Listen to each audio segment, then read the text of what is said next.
ikut cara hidup mereka. Dan kalau kita tengok serangan-serangan untuk memurtadkan gerakan murtadkan umat Islam dan begitu hebat sebenarnya, terutama di semenanjung kita ni dan juga di sekitar Nusantara ni kan. Perancangan mereka begitu hebat dan begitu detail. Tapi kita patah balik kepada kita umat Islam, masing-masing boleh menilai lah setakat mana kesediaan kita.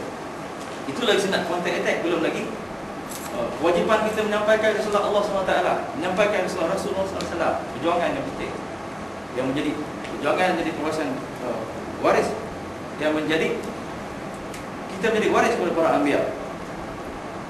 Anda tak nak baca yang misi Jim ini, bagaimana kita nak mencapai 2020, ini dia punya milestone dia, kita berada di rancangan yang kedua sekarang, apa dia faktor-faktor dia nak. Jadi kita punya strategi kita dah harap, dan mungkin kebanyakan kita sini dah main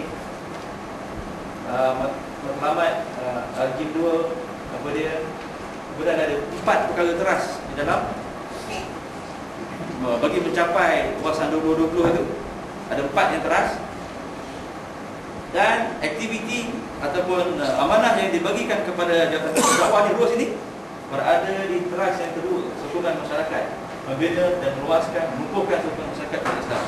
Bila kata masyarakat, dia termasuk juga yang belum Islam. Dia sebut ummah, itu umat Islam. Sebut masyarakat, termasuk yang belum Islam. Jadi aktiviti kita pada malam ini berada pada teras yang kedua. Kalau kita tengok ada 4 teras tadi, ini sokongan masyarakat ni. So aktiviti terus berada di sini. 2.4 ni dakwah kepada Islam. Dan saya sedut lagi, kita zoom in pada 2.4. Jadi dakwah kepada Islam. Ringkasnya, kurang-kurangnya kita ada 6 strategic goal yang kena dimainkan oleh jabatan terus ni. Dan saya tak berhajat untuk tunjuk satu-satu apa semua, tapi nak menekankan bahawa tanggungjawab kerja-kerja dakwah ini, terutamanya dakwah kepada yang belum Islam ini, bukan kerja individu, bukan kerja jabatan kuasa ruas, bukan kerja jim saja, tapi seluruh umat Islam. Kita kena membeling tenaga ke arah untuk kita memperkenalkan Islam itu sendiri, bagi menyelamatkan kita dan semua manusia, sama-sama mereka semua, kita masuk surga Allah SWT.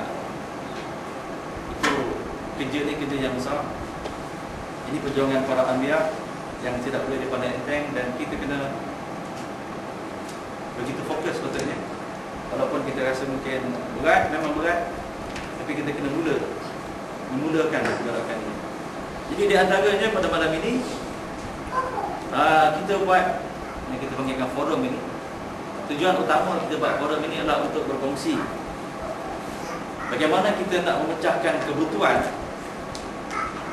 Mungkin banyak sebelum ini kita buat program dalam bentuk memberikan kesedaran, untuk berdakwah pada yang belum Islam ini. Dan malam ini kita nak berkongsi teknik-teknik daripada para penceramah kita. Ya, mungkin kita boleh berkongsi, yang dekat sini pun boleh berkongsi dan sebagainya kan. Dan sikit sebanyak Jabatan Kuasa terus insya-Allah menyediakan, anda setuju Jabatan Kuasa memutuskan nama dia sebagai Combat Kit itu Dobi. Itu dia punya kod dia, walaupun sebenarnya bukan dalam bentuk combat sangat kan, nak explanation, nak dakwah manusia.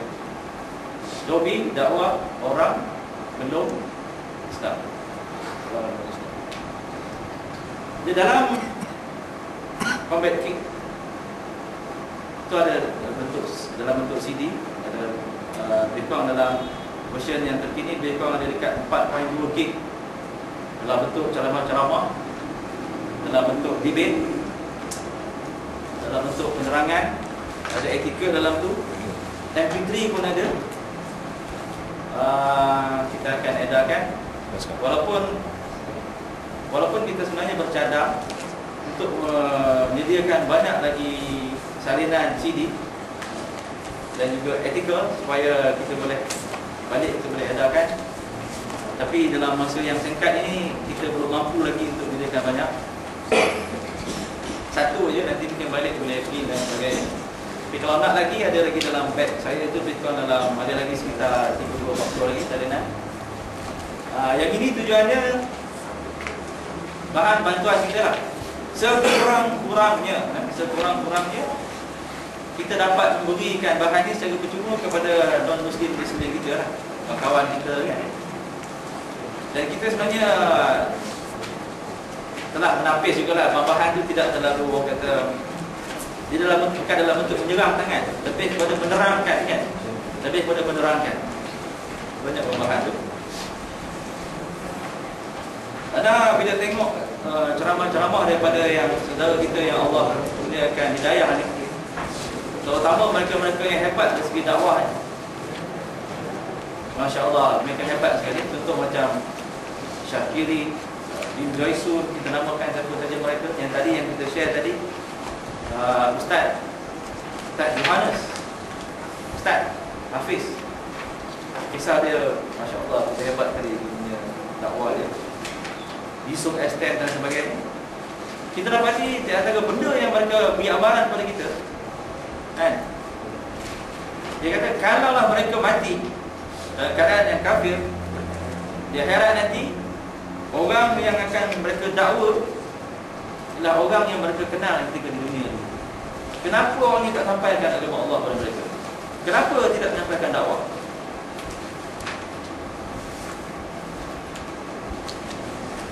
Jadi sekurang-kurangnya kita, kalau kita tak mampu untuk bercakap, kan, kita bagilah etika ke apa dalam bentuk CD, kita burn ke banyak-banyak dan kita edarkan penyebaran etika dan sebagainya. Dan satu lagi, dalam dakwah yang cuba dijanakan ini, terutama The Rose ini, kita nak fokuskan kepada bukan dakwah tu milih, tidak, tapi oleh kerana kekuatan kita ini tidaklah hebat kan. Kita nak fokuskan kepada berdakwah kepada pelajar-pelajar UTM yang non-Muslim. Kita fokuskan kat situ. InsyaAllah kalau kita fokus, kalau tahun ni kita doa kepada Allah Ta'ala, mudah-mudahan sebanyak mungkin akan dengan sebab musabab ikhtiar kita, dan yang penting hidayah dari Allah SWT, terbuka hati mereka untuk memeluk Islam, dan kita kena support mereka. Jadi ini perkongsian yang pertama ini sebagai sebelum menyerahkan pada pengurusi. InsyaAllah saya nak tunjukkan sedikit video clip mungkin dalam 4 minit 5 minit gitu, berkenaan dengan bagaimanakah perkembangan dakwah terutamanya di Amerika, di US selepas peristiwa 9/11. Bagaimana dikatakan setahun sekitar 20,000 orang masuk Islam, 20,000 orang setahun. Dan bagaimana gigihnya sahabat-sahabat kita, saudara kita di sana menyampaikan dakwah. Mereka membagi etika, mereka bercakap